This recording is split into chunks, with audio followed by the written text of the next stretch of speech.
Welcome to my Tamil Recipes channel. Tamil Recipes channel subscribe பண்ணாதவங்க subscribe பண்ணுங்க and மறக்காம bell button click பண்ணுங்க.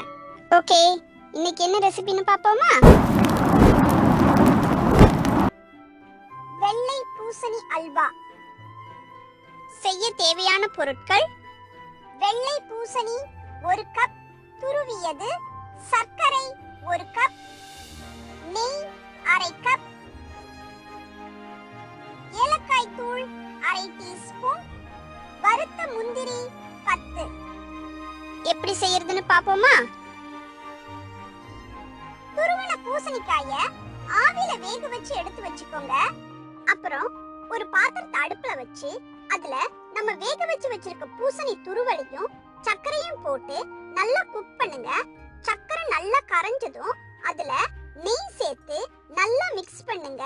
அது நல்லா குக் ஆகி பாத்திரத்துல ஒட்டாம சுருண்டு வரும்போது இறக்கி ஏலக்காய் தூளும் வறுத்த முந்திரியும் சேர்த்து மிக்ஸ் பண்ணீங்கன்னா நம்ம சூப்பரான வெள்ளை பூசணி அல்வா ரெடி. இந்த ரெசிபி உங்களுக்கு பிடிச்சிருக்கும்னு நம்புறேன். பாய் சொல்றதுக்கு முன்னாடி நம்ம தோஸ்து உங்களுக்கு ஒரு கிச்சன் டிப் சொல்றதுக்கு தயாரா இருக்கிறாரு. கேக்குறீங்களா? எல்லாருக்கும் வணக்கம். சீதபேதி குணமாகிறதுக்கு வாழைப்பூவை நல்லா க்ளீன் பண்ணிட்டு ஆவில அவிச்சு எடுத்து கசக்கி ஜூஸ் எடுத்து காலையில ஒரு 15 ml அந்த அளவுக்கு நீங்க சாப்பிட்டீங்கன்னா சீதபேதி குணமாகிறதுக்கு அது ஹெல்ப் பண்ணும்.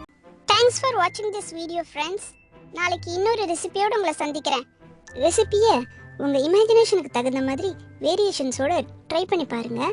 அதோட ஃபோட்டோஸ் அண்ட் வீடியோஸை சேனலோட ஃபேஸ்புக் பேஜில் கண்டிப்பாக ஷேர் பண்ணுங்க. அப்புறம் ஒரு முக்கியமான விஷயம் ஃப்ரெண்ட்ஸ், தமிழ் ரெசிபிஸ் சேனலை சப்ஸ்கிரைப் பண்ணாதவங்க சப்ஸ்கிரைப் பண்ணுங்க. மறக்காம பெல் பட்டனை கிளிக் பண்ணுங்க. சரியா? Okay, by.